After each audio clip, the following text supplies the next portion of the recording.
এই নিউজলৈ স্বাগতম জনাইছো ষ্টুডিঅত মই দিশা আৰু দিব লৈছো এই মুহূৰ্তে এটা গুৰুত্বপূৰ্ণ খবৰ মুখ্যমন্ত্ৰীৰ বিৰুদ্ধে পুনৰ খোজকাৰ হৈ উঠিছে যোৰহাট লোকসভা সমষ্টিৰ বিৰোধী ঐক্য মঞ্চ প্ৰাৰ্থী গৌৰৱ গগৈ কংগ্ৰেছ দলক তুষ্টিকৰণৰ ৰাজনীতি কৰি থকাৰ প্ৰসংগত গৌৰৱ গগৈৰ প্ৰতিক্ৰিয়া আমাক মুখ্যমন্ত্ৰীৰ চাৰ্টিফিকেট নালাগে বিজেপি চৰকাৰে মোক লৈ ভয় কৰা নাই ভয় কৰিছে ৰাইজক লৈ পুনৰবাৰ জনাইছো এই মুহূৰ্তে এটা গুৰুত্বপূৰ্ণ খবৰ মুখ্যমন্ত্ৰীৰ বিৰুদ্ধে পুনৰ খোজকাৰ হৈ পৰিছে যোৰহাট লোকসভা সমষ্টিৰ বিৰোধী ঐক্য মঞ্চ প্ৰাৰ্থী গৌৰৱ গগৈ কংগ্ৰেছ দলক তুষ্টিকৰণৰ ৰাজনীতি কৰি থকা প্ৰসংগত গৌৰৱ গগৈৰ প্ৰতিক্ৰিয়া আমাক মুখ্যমন্ত্ৰীৰ চাৰ্টিফিকেট নালাগে বিজেপি চৰকাৰে মোক লৈ ভয় কৰা নাই ভয় কৰিছে ৰাইজক আমাৰ ওচৰত সেই সন্দৰ্ভত মন্তব্য আছে আমি মন্তব্যটি শুনাই ল'ব বিচাৰিছো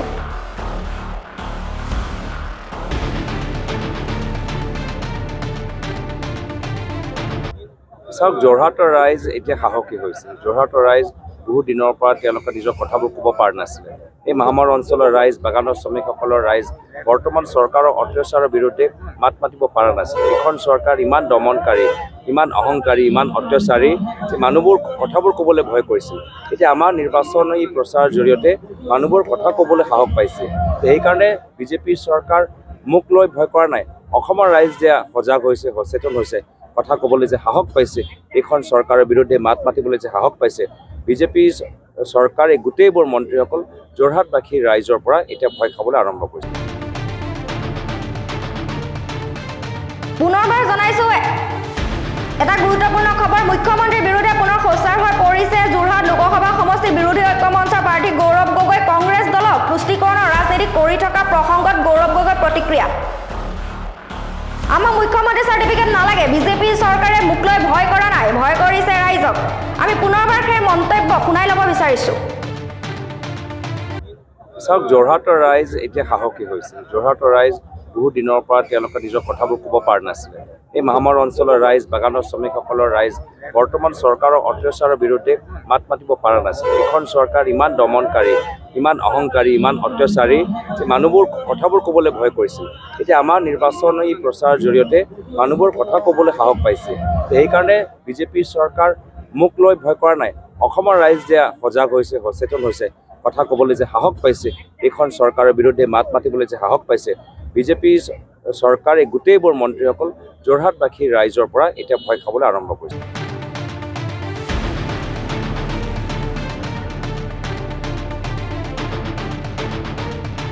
গৰু বিহুৰ দিনা মৌমৰা সমষ্টি নিৰ্বাচনী প্ৰচাৰৰ মাজতে গৌৰৱ গগৈয়ে কৰে এই মন্তব্য মৌমৰা বিধানসভা সমষ্টিৰ কাছুমাৰী ডবা চাৰিআলি বটামৰা ডুমৰ দলং চাহ বাগিচা সুমতাই চাহ বাগিচা আৰু হিংৰিজান চাহ বাগিচাত চলাই প্ৰচাৰ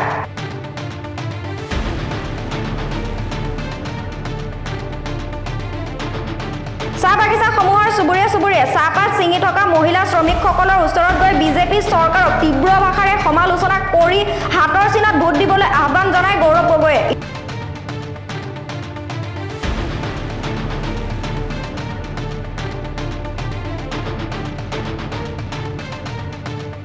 ইফালে বটামৰা তিনিআলিত কণী যুঁজতো অংশ লয় গৌৰৱ গগৈয়ে পুনৰবাৰ জনাইছো এই মুহূৰ্তৰ এটা গুৰুত্বপূৰ্ণ খবৰ মুখ্যমন্ত্ৰীৰ বিৰুদ্ধে পুনৰ খোজকাৰ হৈ পৰিছে যোৰহাট লোকসভা সমষ্টিৰ বিৰোধী ঐক্য মঞ্চৰ প্ৰাৰ্থী গৌৰৱ গগৈ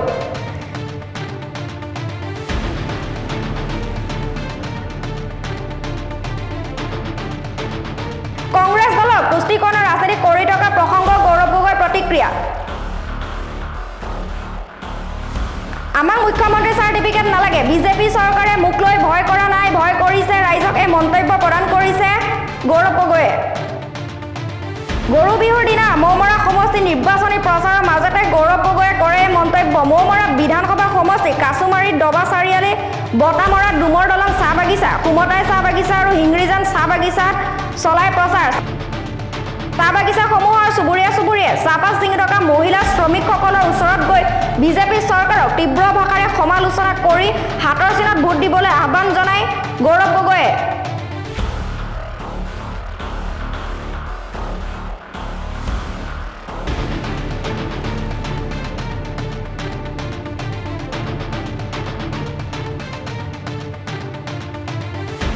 যথেষ্ট আস্থা প্ৰকাশ কৰিছে আৰু সেই আস্থা বিনিময়ত আমি কাম কৰি যাম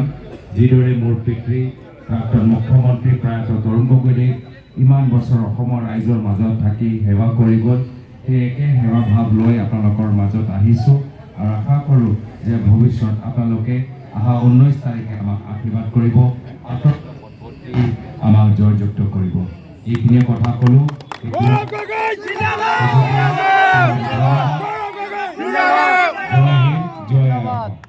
আমি ভাগ ল'লোঁ প্ৰথমতে মই হাৰি আছোঁ পিছত টেকনিকটো গম পাই গ'লোঁ একেৰাহে প্ৰথমতে যোৰহাট লোকসভা যেতিয়া আমাৰ প্ৰচাৰ কৰিলোঁ যথেষ্ট আমাক জানিবলগীয়া আছিলে শিকিবলগীয়া আছিলে বিভিন্ন অঞ্চলত যাবলগীয়া আছিলে এতিয়া প্ৰায় চব ঠাইত মোৰ যোৱা হ'ল এতিয়া মই শিকি গ'লোঁ যোৰহাট লোকসভা সমষ্টি নিৰ্বাচন আমি জিকিম এই কথাটো নিশ্চিত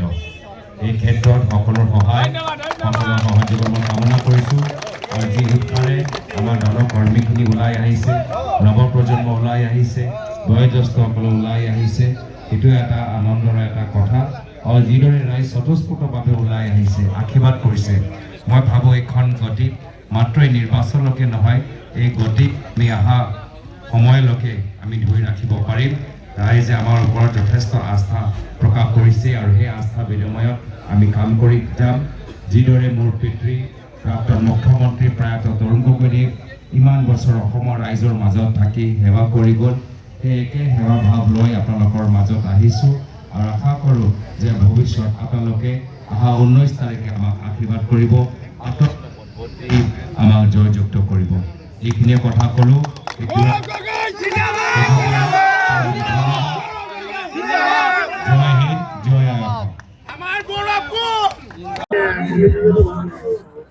চাওক আজি এটা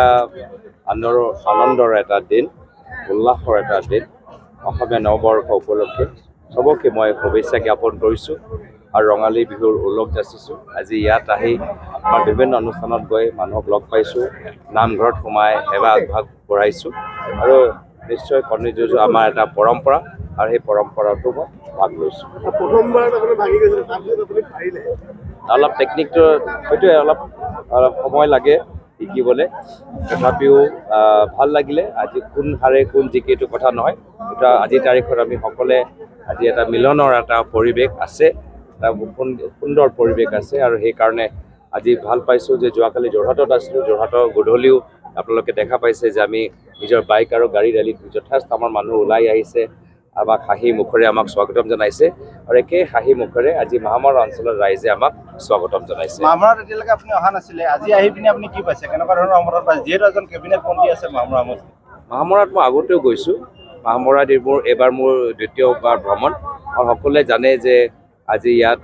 আমাৰ যি চৰকাৰৰ যি প্ৰতিনিধিসকল আছে তেখেতৰ ওচৰত যিখিনি মানুহ আছে এই ব্যৱহাৰ চাই মানুহ যথেষ্ট অসন্তুষ্টি প্ৰকাশ কৰিছে আৰু বিশেষকৈ বাগান অঞ্চলৰ বাগানৰ ৰাইজ এতিয়া নিজেই ভুগি গৈছে যে তেওঁলোকৰ বাগানবোৰ কোনোবাই কিনিছে তাৰপিছত সেই বাগানটো যোৱা 1.5 বছৰৰ পৰা বন্ধ কৰি ৰাখিছে আৰু এই ক্ষেত্ৰত বিজেপি চৰকাৰে কোনো মাত মাতা নাই তাৰ এটাহে আমি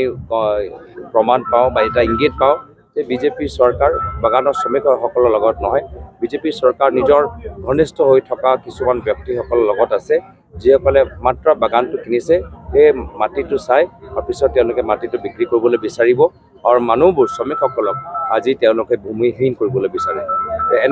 এনেকুৱা এটা পৰিস্থিতিত আমি ৰাইজৰ লগত আছোঁ আৰু ৰাইজক কৈছোঁ যে আমাৰ জনসাধাৰণৰ ৰাইজে ৰজা আৰু এইখন অহংকাৰী শাসনৰ পৰা আমি ৰাইজক মুক্তি দিয়াম মুখ্যমন্ত্ৰীকে ধৰি গোটেই মন্ত্ৰীসভাখনে গৌৰৱ গগৈ হৰুৱাবৰ কাৰণে যোৰহাটত বাহৰ পাতি আছে বিশেষকৈ মুখ্যমন্ত্ৰীকে ধৰি পীযুষ হাজৰিকাকে ধৰি বহুকেইগৰাকী মন্ত্ৰী ইতিমধ্যে প্ৰচাৰ চলাইছে গৌৰৱ গগৈ কিয় টাৰ্গেট হৈ পৰিছে চাওক যোৰহাটৰ ৰাইজ এতিয়া সাহসী হৈছে যোৰহাটৰ ৰাইজ বহুত দিনৰ পৰা তেওঁলোকে নিজৰ কথাবোৰ ক'ব পৰা নাছিলে এই মাহমৰ অঞ্চলৰ ৰাইজ বাগানৰ শ্ৰমিকসকলৰ ৰাইজ বৰ্তমান চৰকাৰৰ অত্যাচাৰৰ বিৰুদ্ধে মাত মাতিব পৰা নাছিলে এইখন চৰকাৰ ইমান দমনকাৰী ইমান অহংকাৰী ইমান অত্যাচাৰী যে মানুহবোৰ কথাবোৰ ক'বলৈ ভয় কৰিছিল এতিয়া আমাৰ নিৰ্বাচনী প্ৰচাৰৰ জৰিয়তে মানুহবোৰ কথা ক'বলৈ সাহস পাইছে সেইকাৰণে বিজেপি চৰকাৰ মোক লৈ ভয় কৰা নাই অসমৰ ৰাইজ যে সজাগ হৈছে সচেতন হৈছে কথা ক'বলৈ যে সাহস পাইছে এইখন চৰকাৰৰ বিৰুদ্ধে মাত মাতিবলৈ যে সাহস পাইছে বিজেপি চৰকাৰে গোটেইবোৰ মন্ত্ৰীসকল যোৰহাটবাসী ৰাইজৰ পৰা এতিয়া ভয় খাবলৈ আৰম্ভ কৰিছে